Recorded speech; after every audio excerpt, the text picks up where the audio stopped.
Okay guys, I'm gonna show you about PaceQuant and how to install it on this video. This software was published in 2017 by a group in Germany, and on their first paper they described the 4 stages of how this software works. First, take your input image and try to improve it by having better contrast and filtering tools. Then it creates a white and black and white image by binarization, which serves as an input for the segmentation part of the software. The automated segmentation is one of the key characteristics of this software, as it is not only useful for quantifying the images, but also it can automatically segment them, something not found on previous softwares. The last one is the quantification, so it's the result of the segmentation. So to have good results, as you can see here, of course you have to have good input images that, even though they're going to try to improve them in the first stages, if they're not able to have a good binarization, a good black and white contrast imaging, then the segmentation is going to be altered. Therefore, quantification is gonna be showing not the correct results based on the image. For the quantification part, they can extract 28 different features. On this 2017 paper, they claim 27, but in the 2020 paper, they add a new one, which is the largest empty circle, which is a proxy for mechanical stress, as you know. Therefore, this software is a very complete and useful software for our lab. You can find all sort of information in their wiki page. You can go to it by following this complicated URL, or you can simply Google PaceQuant and Mitobo. Mitobo stands for Microscopy Image Analysis Toolbox, and it is the plugin that you have to install in order to run PaceQuant. Okay, so there are different approaches for automated lobe quantification.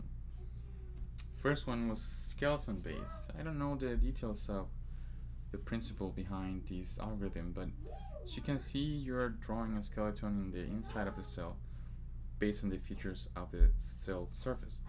It was very easy to miss lobes with this algorithm, which is why in 2016 they generated the lobe finder algorithm, claiming to be better than skeleton based. They used a different approach using the convex hull algorithm together with a rule-based lobe geometry. So the convex hull is like putting a rubber band in the outside of the pavement cell shape, so it's like connecting all of the different points of the pavement cell feature by a straight line. You can see that you can easily see that there are some lobes that are easily to identify. So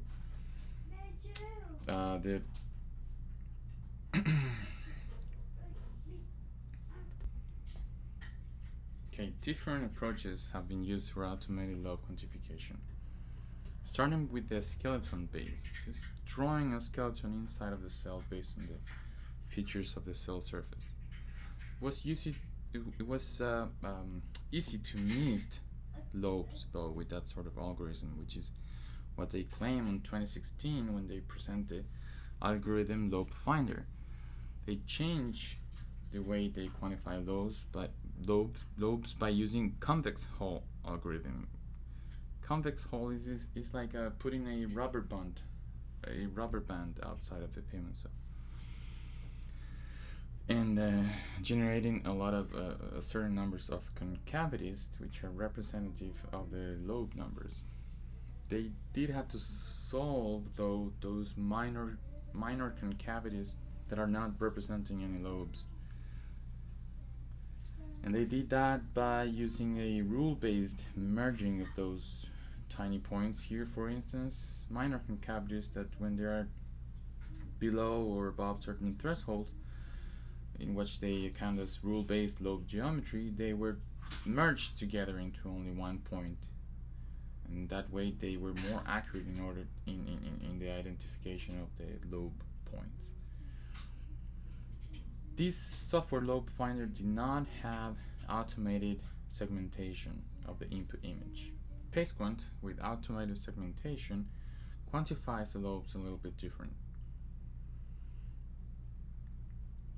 What the software does is to quantify the curvature at the surface of the pavement cell, assigning a minus or a plus signature. The transition between negative and positive curvature is what defines the equator point, but more importantly, in the middle, right in the middle of the negative curvature, it's what they identify as the neck points. The lobe numbers is going to be the amounts of neck points divided by 2, based on the reasons that I just told you, as the lobe is always a negative, 2 negative curvatures segments interrupted by a positive one. After segmentation, the data is sent to the quantification part of the software, where you can extract 28 features. They can be divided in different groups, like the global features like area, perimeter, length, etc. Contour-based features like the margin roughness, which is very useful for pavement cell shape identification. Skeleton-based features like the branch count, similar to the first approach that I told you about the lobe counts. Actually, with that feature, you can compare the lobe numbers based on the curvature, the signature analysis based with the branch counts, to be certain that the lobe count with the PaceQuant approach is better. And so skeleton based, and the last group is the pavement cell specific features like lobe counts, average lobe length, and all the others that I'm mentioning right here. So from each one of them I'm making one, try to make a visual explanation of it. Like the average lobe length is the whole line here that goes around a lobe between the first neck point and the final the second neck point. The average apical lobe length, it's the basal part of the lobe contour in both sides. But it's a derivation of what we called before the equator. So when the curvature signature changes from minus to plus. The lobe width, well, it's the length of the baseline, and the equator lobe width is the base of the equator line, is the length of the equator line. And of course you have certain and also you have certain features that are related with the area inside the cell, as the minimal core and the maximal core width, which is very important to define expansion of the cells. And also the subtraction between the minimal and the maximal core width to the total area, which is the non-lobe area, right? So it's the whole area minus these 2 segments. And as I told you at the introduction, in the 2020 paper, they include this 28th feature, the largest empty circle, which is this yellow big dot here, and as the paper published in 2018, Sobala et al. Points out, this is a proxy for mechanical stress. So it's a very useful feature to have to consider. Additionally, each lobe is in each pavement cell. So all of these 4 groups of features in the figure A are related with and are being delivered as a total, as a whole, per cell. But features in C are delivered per lobe, and they can describe different lobe types, whether they interact with one or two cells in the proximity. They can define the length of the equator, the baseline, the apical length, the basal, all of these other features per lobe. So why using PaceQuant and not manual counting of the lobes? I think is a very important question to answer, and they try to address that by grabbing 15 cells, which I'm showing here, and giving them to different experts in pavement cell analysis, I think 4 of them, and ask them to quantify lobes. And the graph, the manual here, shows the dispersion that they have for different cells. For instance, in pavement cell ID, so one subject counting the lobes was counting around 10, but one of the other 3 was counting up to double, up to 20. So that obviously doesn't happen with an automatic quantification, so that's why they compare with the lobe finder, the approach that I mentioned before, that doesn't have automatic segmentation.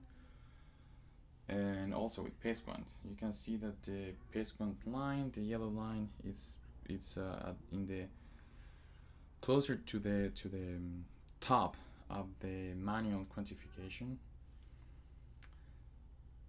whereas lobe finder is more closer to the lowered numbers that the manual quantification gave as a result. And this sort of analysis in the curvature of the red dashed line is actually telling us that the lobe finder is underrepresenting the lobe count compared with the PaceQuant. So let's take, for instance, the image 14. It's almost 20 lobes identified by PaceQuant, whereas there are only less than 14 with a lobe finder.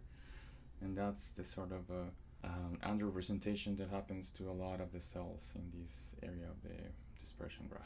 That's why PaceQuant is a good pavement cell analysis tool. And this brings us to the last part, which is the installation. Installation is quite easy, you just have to install Mitobo. And after you install Mitobo, just run PaceQuant from the plugins inside the Mitobo window. So how do you install Mitobo? That's also easy. Just go to Help in Fiji, go to Help, and then go to Update. It's gonna open a window like this. Just click on the Manage Update Sites. It's gonna open a list of them, and then you click on the one that says Mitobo. If you don't have one, you can add it here where it says Add My Site. So either by selecting it here or by adding the site, you're gonna have the Mitobo install.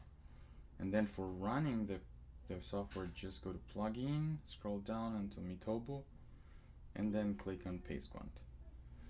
The image J, or Fiji in particular, is the software in which the Mitobo package, a group of different plugins, is gonna be running on, and one of them is gonna be the PaceQuant, the analysis tool for pavement cells. There are other tools inside Mitobo, some of them that we're gonna go over in the following parts of this tutorial, and others are actually useful for other cell types.